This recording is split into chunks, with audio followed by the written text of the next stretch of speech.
Hi everyone.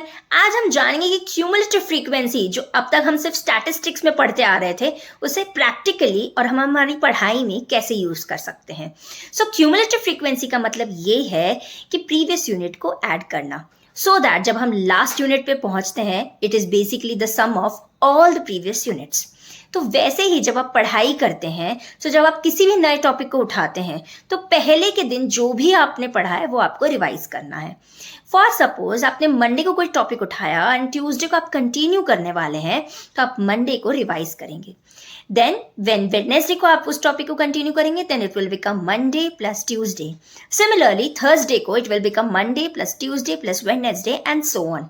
अब आप मुझे ये बोलेंगे कि मैम फिर सीए और सीएस सब्जेक्ट्स में तो कितने बड़े बड़े सब्जेक्ट्स होते हैं, हम कैसे इसे क्यूमुलेटिवली पढ़ें।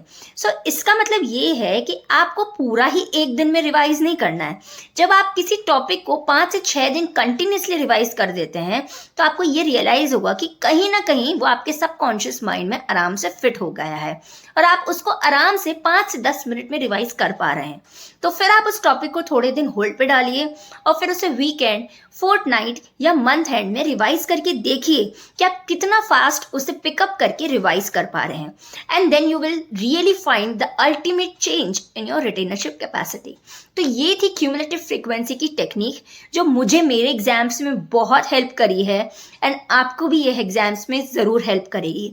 सो अगर ये आपको हेल्प करती है do comment in this comment section and let me know if you need any other help apart from this, or if you have any sort of doubt just DM me on Telegram or Instagram and I will help you easily solve that doubt. Thank you.